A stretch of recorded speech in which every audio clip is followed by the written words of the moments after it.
किसान साथियों नमस्कार, मैं हूं रामगोपाल धाकड़। आपका बहुत बहुत स्वागत है जागो किसान यूट्यूब चैनल पर। किसान साथियों, आज हम बात करेंगे गर्मी के मौसम में तिल की खेती कैसे करते हैं। और आजकल क्या है कि गर्मी के मौसम में तिल की खेती एक अच्छा लाभदायक किसानों के लिए एक ज़रिया है, अच्छा मुनाफा देने वाला ज़रिया है। तो क्यों ना गर्मी के दिनों में तिल की खेती की जाए। तो आप भी गर्मी के दिनों में तिल की खेती कर सकते हैं। बस उसके लिए कुछ सावधानियां हैं और कुछ ज़रूरी बातें हैं, उसको आपको अपनाना पड़ेगा कि आपका जो खेत है वो कम से कम 25 फरवरी या 20 फरवरी के आसपास खाली हो जाना चाहिए और उसके बाद में आप तिल उसमें लगा सकते हैं। क्योंकि अगर आपका खेत मार्च में जाके खाली होगा और उस जगह आप तिल लगाएंगे तो आपको सफलता नहीं मिलेगी। ये कारण इसका ये है कि आप जब तिल लगाएंगे मार्च में जाके तो आपका ये जो उधर जून के माह में आके फसल तैयार होगी और आपका अगर 15 से 20 फरवरी या 25 फरवरी तक भी खेत खाली हो जाता है तो उस समय लगाएंगे तो आपका उधर जो बारिश के पहले ही आपकी जो तिल की फसल वो पक के तैयार हो जाएगी और आप तिल की फसल में अच्छा मुनाफा कमा सकते हैं। किसान साथियों, आज हम जिस खेत पर खड़े हैं ये तिल का खेत है और ये गर्मी के मौसम में तिल की खेती यहाँ पे की जा रही है। कि तो गर्मी के मौसम में तिल की खेती कैसे की जाती हैं, आज इसकी मैं पूरी जानकारी दूंगा। तो किसान साथियों, ये जो तिल की फसल है ये 15 फरवरी के आसपास लगा रखी है और ये जो फसल लगाई है इसके पहले इसकी जगह लहसुन की फसल थी। तो लहसुन की जो है उसकी जगह ये तिल की फसल ली जा रही है यहाँ पे। और इसका जो है जो पहले लहसुन खड़ी ही थी, तिल का जो है छिड़काव कर दिया था। वो कैसे किया था इसकी मैं पूरी जानकारी दूंगा, मेरी बात को बराबर ध्यान से सुनिएगा कि क्या क्या प्रोसेस है इसकी गर्मी के मौसम में तिल की खेती करने। तो खेत की तैयारी किसान साथियों, जैसे ये फसल तो लहसुन की जगह लगा रखी है, इसमें तो कोई विशेष तैयारी की ज़रूरत नहीं पड़ती है।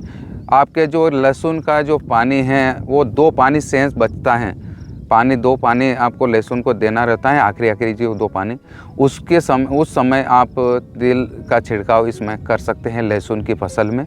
तो इसके लिए आपको करना पड़ेगा किसान साथियों कि ये जो लहसुन खड़ी है और आपको 2 पानी सेंस है तो उस समय जो पहला जो आखिरी का एक पहले वाला पानी वो सेंस रहता है, उस समय आप लहसुन की फसल में तिल का छिड़काव कर दें। तो इसमें थोड़ी सी मात्रा आपको बढ़ानी पड़ेगी, तिल की जो मात्रा है उसको बढ़ानी पड़ेगी। वैसे आप खेत खाली होने के बाद में तिल का छिड़काव करते हैं तो उसमें केवल 1.5 से 2 किलो मात्रा या 1.25 किलो भी होगी तो भी चलेगी, तो उसमें कोई दिक्कत नहीं आती क्योंकि उसमें पौधे ख़राब नहीं होते हैं।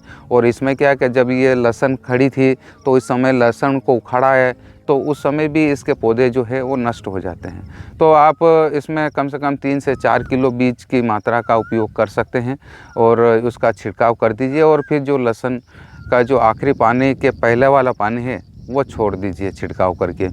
और बीज का चयन किसान साथियों, यहाँ पे महत्वपूर्ण बात आपको ये जाननी होगी कि तिल का जो छिड़काव है वो आप एक अच्छे ब्रांडेड बीज का तिल के बीज का जो है वो छिड़काव करें और अच्छा बीज ही उपयोग करें। क्योंकि ख़राब बीज अगर उपयोग करेंगे आप तो तिल की जो बालियां हैं ये जैसे इसमें लगी हुई है, मैं आपको ये डंडी इसमें तोड़ के बताऊं कि ये जो तिल की बालियां हैं इसमें देखो पूरी भरी हुई हैं। नहीं तो जो ख़राब जो बीज आते हैं ख़राब कंपनियों के, तो उसमें क्या है कि बराबर उत्पादन नहीं आता और ये पूरी डंडी भरी हुई नहीं रहती है, खाली हो जाती हैं। तो इसकी सावधानी ज़रूर बरतें किसान साथियों आप, और अच्छे बीज का चयन करें। तो आप अच्छा बीज का चयन करके और अपने छिड़काव कर दीजिए और जिसके बाद में आप पानी छोड़ दीजिए अपने खेत में। लहसुन को पानी नहीं वैसे ही पिलाना रहता है आपका 2 पानी, तो वो पानी छोड़ दीजिए। जो तिल की फसल हैं ये आप जब पानी देंगे तो ये अंकुरण हो जाएगा। तो इसमें रहता है कि उस समय क्या है कि ठंड का मौसम रहता है, ज़्यादा दिन तक नमी रहती है। तो आप 10-12 दिन के बाद में फिर लहसुन को पानी वैसे पिलाते ही हो, तो 10-12 दिन के बाद में फिर एक लहसुन को जो आखिरी पानी पिलाया आपने वो पिला दीजिए। और बस जिसके बाद में फिर जब आपकी लहसुन की फसल पककर तैयार हो जाए तो उसको उखाड़ लीजिए लहसुन को और खेत में गुच्छियाँ बना के खेत से बाहर निकाल लीजिए और उसको कटाई वगैरह आपके जो भी स्टोर करना है उसके लिए आप अलग कर दीजिए।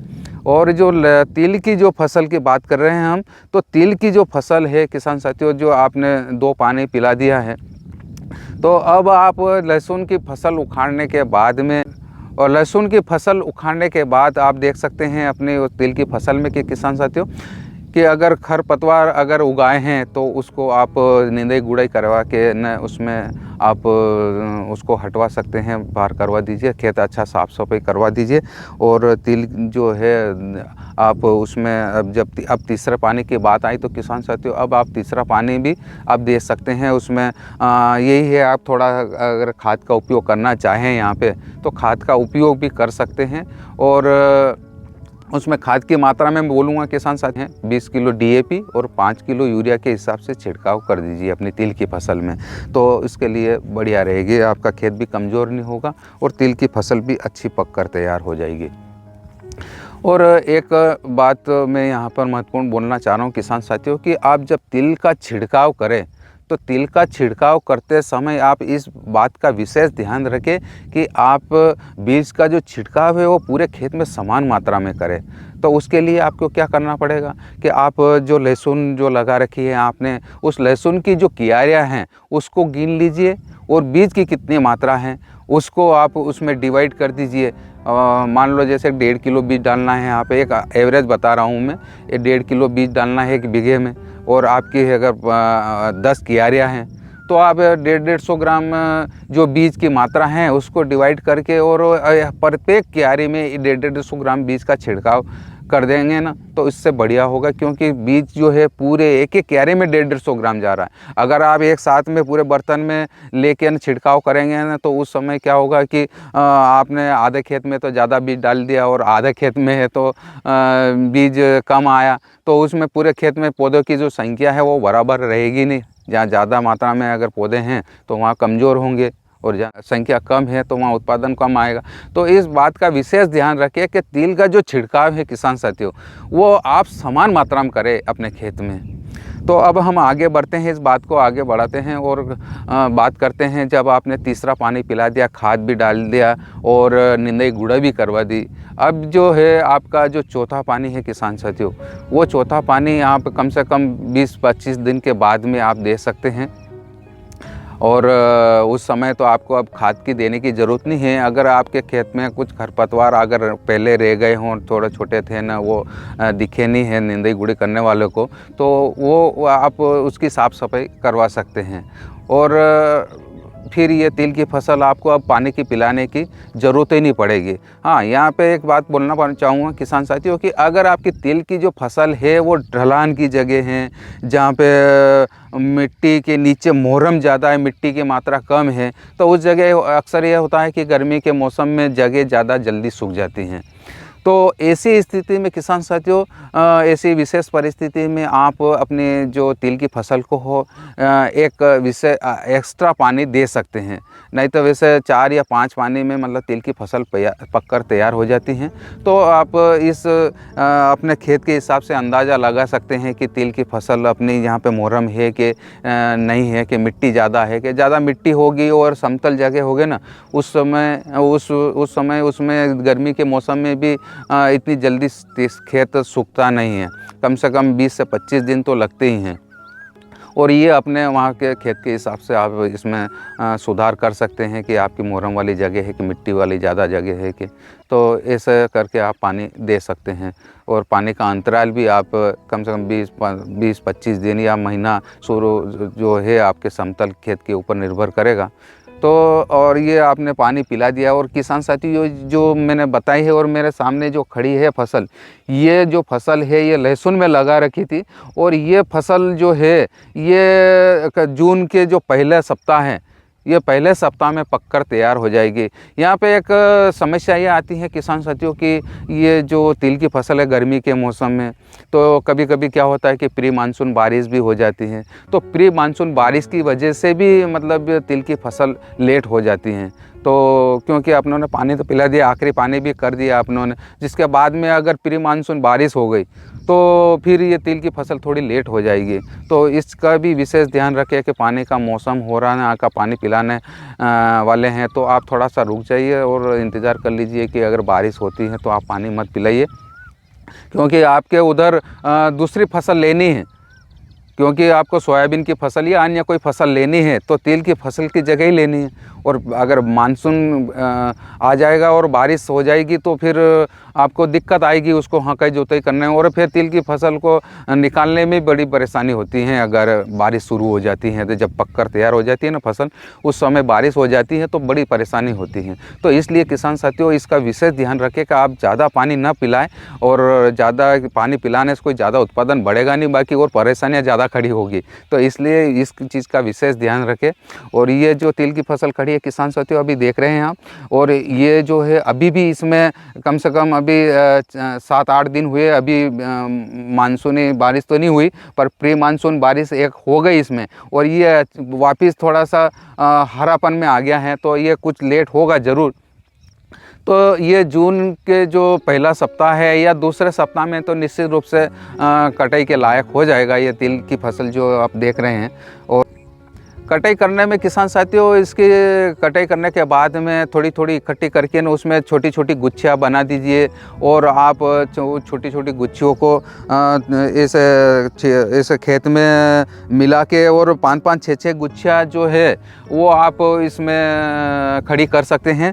और जगह जगह मतलब ज़्यादा जो संख्या में है उसको वो ऐसा नहीं करे कि आप एक जगह आपने 15-15 20-20 गुच्छियाँ इसको आपस में मिला दी और खड़ी कर दी, तो उससे क्या है कि ये जो तिल की फसल है वो सूखेगी नहीं जल्दी और बालियाँ फटेगी नहीं, क्योंकि ये बालियाँ जो है ना ये अच्छी धूप लगेगी ना इसको, तो उस समय ये धूप की वजह से एकदम जल्दी फट जाएगी, तो समय कम लगेगा। तो इसलिए आप 5-5 6-6 की संख्या में ही गुच्छियों को आपस में खड़ी करें और ऐसे पूरे खेत में खड़ी कर दें।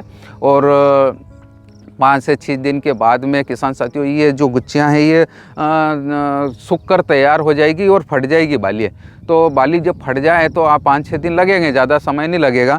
और जब हो जाए तो आप उन गुच्छियों को नीचे कुछ पाल वगैरह बिछा के और उसको उल्टा करके, ऐसे उल्टा करके और उसको डंडे से मारेंगे तो सारा तिल नीचे गिर जाएगा। जब तिल गिर जाए अच्छा 3-4 बार या 5 बार ऐसे डंडा मार के ना उसको है तो ऐसे करके और फिर अलग रख दीजिए, और दूसरी ऐसे करके मतलब सारी जो तिल की जो गुच्छियाँ हैं बनाई है आपने छोटी छोटी, उनको सारों को उनमें से तिल है वो गिरा के आप अलग कर दीजिए। और जो बची हुई गुच्छियाँ हैं किसान साथियों उसमें कुछ तिल शेष रह जाता है, क्योंकि सभी बालियाँ तो एक साथ फटती नहीं हैं, तो कम से कम फिर भी 70% तो बालियाँ उसमें फट जाती हैं।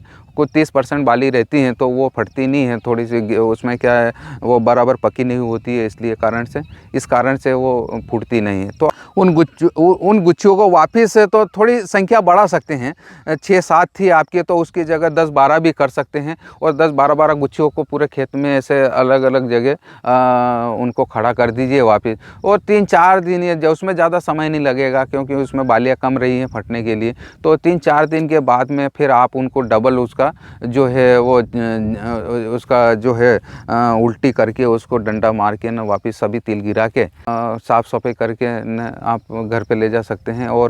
और जो गुच्छियाँ बची हुई हैं किसान साथियों, इन गुच्छियों को आप या तो खेत में थोड़ा थोड़ा करके जला दीजिए, या फिर कहीं ले जाइए बाहर डाल दीजिए, या फिर कोई बर्तन जलाने वाला हो तो जलाने के लिए ले जाना चाहें तो भी ले जा सकता है। और ऐसे करके खेत खाली हो जाएगा आपका, और खेत खाली करके और उसमें आप कल्टीवेटर से अच्छी गहरे हकाई कर दे उसमें, और अगली फसल के लिए वो कम से कम थोड़ा समय मिल जाएगा, 4-5 दिन या 8-10 दिन का, तो अच्छा सूख जाएगा गर्मी में, और वो उसमें जो उर्वरकता वापस बन जाएगी। और उसमें कोई ऐसा मत सोचिएगा किसान साथियों कि इसके जो तिल की फसल थी इसकी जगह दूसरी जो फसल है वो कमज़ोर होगी। मैंने मेरा खुद का अनुभव है कि मैंने खुद ने तिल की खेती में अच्छी तरीके से करता हूँ और हर साल करता हूँ, तो मेरा अनुभव रहा है कि तिल की फसल की जगह दूसरी कोई भी फसल लेते हैं, सोयाबीन की, मक्का की, उड़द की या कोई भी अन्य फसल लेते हैं तो कमज़ोर नहीं होती है। क्या मालूम क्या विशेषता है इसकी, तो वो कमज़ोर नहीं होती। ये बस ये थोड़ा सा यही है कि आपका जो खेत है वो मानसून के पहले खाली हो जाना चाहिए। मानसून की जो बारिश होती है ना उसके पहले खाली हो जाना, कम से कम 4 से 5 दिन का समय भी मिल जाए ना आपके खेत को धूप लगने के लिए तो पर्याप्त है। तो इस तरीके से किसान साथियों आप तिल की फसल ले सकते हैं। और आप यहाँ पे बोलना चाहूँगा किसान साथियों कि जो तिल का जो आपने जो इकट्ठा किया है, तिल जो निकला है आपका, वो आप घर पे ले जाके ना अच्छी साफ़ सफाई कर लीजिए। और अच्छा साफ़ सफाई करके ना वो आप बेचना चाहते हैं अभी या बाद में बेचना चाहते हैं, देख सकते हैं आप मार्केट का भाव क्या चल रहा है अभी, उस हिसाब से आप बाज़ार में ले जाके बेच सकते हैं, मंडियों में ले जाके बेच सकते हैं। पर यहाँ पर एक विशेष बात बोलना चाहूँगा किसान साथियों कि मंडियों में, उसी मंडियों में बेचने के लिए ले जाए किसान साथियों तिल की फसल को, कि जिस मंडियों में तिल की फसल बिकती है। अक्सर क्या होता है कि बहुत सारी मंडियों में व्यापारी नहीं होते हैं, उधर उस इलाके में तिल की जो किसान बोते कम है और मंडी में तिल बिकने के लिए कम आ जाता है, तो वहाँ पे व्यापारी भी बहुत कम होते हैं, तो उनमें कंपटीशन नहीं होता है तिल के बीज को लेने के लिए। तो आप जब भी कोई मंडी में बेचने जाए तो ये पूरा जांच पड़ताल करके जाए कि उस मंडी में तिल बिकने के लिए आता है कि नहीं आता है। तो आप जहाँ तिल बिकने के लिए आता है ना ज़्यादा संख्या में, वहाँ आपको अच्छा दाम मिलेगा। और क्योंकि वहाँ पे व्यापारी भी ज़्यादा होंगे और वहाँ पे जो बाहर भेजने का माल है वो भी ज़्यादा होता है व्यापारियों का, तो वो आगे से उनको ऑर्डर अच्छे मिलते हैं, तो वो इसलिए भाव आपको अच्छा देंगे। तो इसलिए ऐसी मंडियों में ले जाए जहाँ पर तिल की जो फसल है वो अच्छे भाव में बिकती हैं। तो ये आपके ऊपर निर्भर है कि आपका इलाका किधर है। जैसे हमारा जो इलाका है इधर मध्य प्रदेश का जो जावरा है, मंदसौर है, नीमच है, इधर तिल की जो फसल है वो बिकने के लिए आती है और काफ़ी ज़्यादा मात्रा में बिकने के लिए आती है। तो व्यापारी भी बहुत हैं यहाँ पे, तो इसलिए कंपटीशन होता है और हमें अच्छा दाम भी मिलता है इधर। तो किसान साथियों, ये थी तिल की फसल की पूरी जानकारी। आपको निश्चित रूप से पसंद आई होगी और आप भी इस तरीके से तिल की फसल को लेके पूरा अच्छा मुनाफा कमा सकते हैं। और ये जो बताई थी मैंने तिल की फसल की जानकारी किसान साथियों, ये लहसुन की फसल की जगह है, क्योंकि लहसुन की फसल जो है वो खड़ी रहती है ना, उसी समय अपन तिल का छिड़काव कर देते हैं। और यूँ वैसे लहसुन खाली होने के बाद में करेंगे तो थोड़ा सा लेट हो जाएंगे और पककर तैयार थोड़ी जल्दी नहीं होगी। इसलिए हमें ये आज मैंने विशेष आपके लिए वीडियो बनाया है। और ये तिल की फसल, लहसुन की फसल में कैसे पहले से तैयारी करके ले सकते हैं, तो आपको निश्चित रूप से मेरी ये जानकारी पसंद आई होगी। अगर आपको मेरी ये जानकारी पसंद आई हो तो मेरे इस वीडियो को लाइक भी कीजिएगा और आप अपने परिचित किसान साथियों के साथ मेरे इस वीडियो को शेयर भी कीजिएगा, ताकि उनको भी घर बैठे तिल की फसल की पूरी जानकारी मिल सके। और भी वो अपने जो तिल की खेती अगर करते भी होंगे तो उनमें कुछ सुधार करना हो तो मेरे इस वीडियो के माध्यम से अपने खेती करने के तौर तरीक़ों में सुधार कर सकते हैं। और ऐसे ही किसान साथियों तिल के खेत पे या अन्य फसलों के खेत पर जाकर वीडियो बनाने की मेरी यह कड़ी निरंतर जारी रहेगी। और मिलते हैं अगले वीडियो में, तब तक के लिए जय हिंद, वंदे मातरम, जय जवान, जय किसान, जय विज्ञान। धन्यवाद।